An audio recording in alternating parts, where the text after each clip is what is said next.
Hello, hi, salve, buongiorno. I'm Michelle Durpetti, destination wedding planner. I specialize in Italy, based in Chicago and Palm Beach.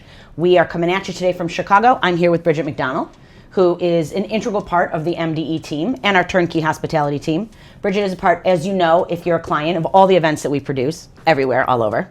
I'm so happy you're here today.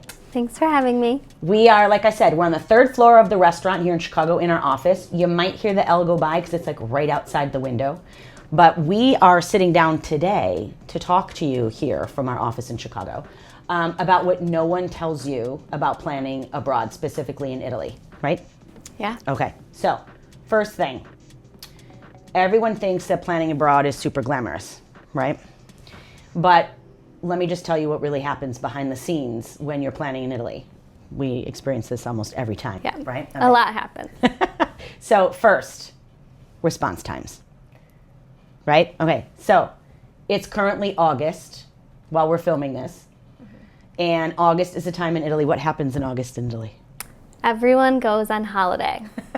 Everyone goes on holiday. So basically the whole country is on vacation.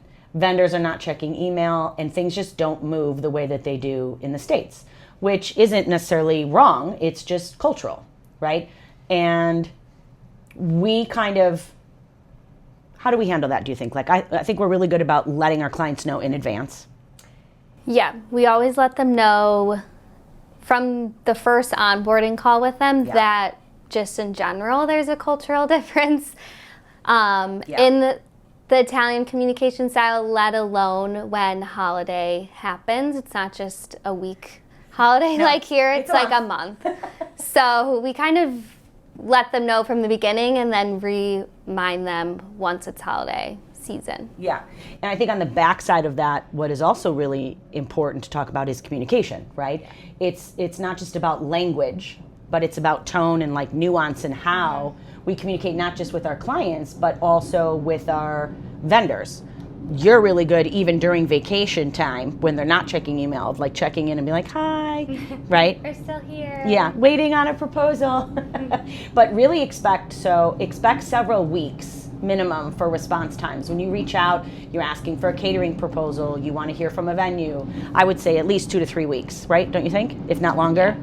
That's not to say August will be the entire month most likely, but minimally during season when they're busy, they'll tell you 2 to 3 weeks. Off season, they'll still tell you 2 to 3 weeks. Sort of just consistently 2 to 3 weeks. And I think, you know, in Italy, the important thing to keep in mind when you're communicating is timing, contracts, even how you negotiate a contract. All of that is really different, including payments. Yeah. Something that's really different in Italy versus the US is payments. When you are signing a contract for wedding planning in the States, right? It happens so often. It just happened for this amazing first anniversary that we're doing in a couple weeks. We got a proposal from a decor company. It comes with a credit card. We can forward it along to the client. They sign the contract, make the payment, boom, they're done. Yeah. In Italy, it's a little different. It's not a quick Venmo. No. Sometimes PayPal. Sometimes PayPal, usually not credit card. Yep. Which is usually a first choice from clients is credit card, and that's often not an option with Italian vendors. Yeah, bank transfer is really big. So if you're planning a wedding and you want to plan in Italy, be prepared to not necessarily be able to use a credit card like you would in other large expense related things like, oh, I'm going to get points or I'm going to get miles. That might not be the case with every vendor. Maybe your venue, like if it's a hotel or something that regularly does that, but they have really set ways of doing things. There's always fees associated. Don't forget the IVA, the tax, right? Oh, yeah. Super important. And it's really just a whole different ball game out there and a whole different mentality. Something else worth noting that's super different that we talk to our clients all the time. Once you're planning, the lifestyle component, right? So Italians eat much later in general, specifically at weddings, and Americans dance much earlier, right? We just ran into this in June when we were doing our wedding in Florence. We had a bride and groom that really wanted to go down the aisle earlier in the day. I think it was like 5:30, right? And it was 102 degrees when we sent them, and full sun right overhead. and all of the Italian vendors were like, this is too early, you should have waited, things should have been later, they would have finished eating at like 11:30 or 12, right? Yeah. Which, as I mentioned, impacts the fact that Americans like to dance earlier, but also impacts the next component that I think a lot of people don't know, your personal favorite, sound restrictions. Yeah. Italians' favorite word is sound restrictions and no. when planning. And no. No and sound restriction. Yeah. So keep in mind, something like fireworks, something like live music, they're regulated differently. So sound restrictions are enforced everywhere.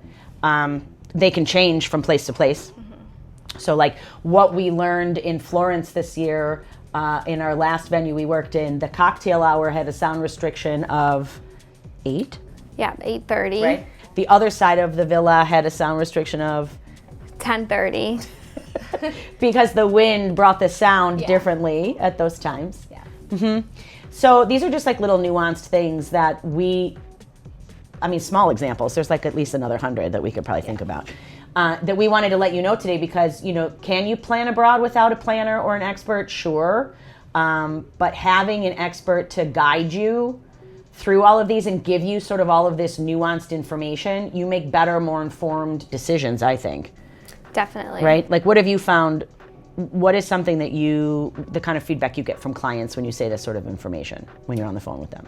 So one big difference is in the US, even when you sign like a contract for a venue and you have a general time frame of what your event is, you have the venue all night. So maybe because of staffing, there's a slight price increase. But in Italy, when you sign a contract and have the venue for 3 days or one night, you can't just throw on an extra hour, especially with the sound restrictions. That's like a whole other layer.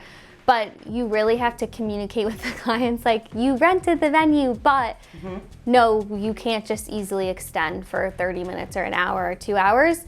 So kind of walking them through like baby steps, like of every addition is a little bit more time consuming than it is in the US. 100%. I like that. That was a good addition. And you just thought of that while you were sitting here. I'm impressed. That was impressive.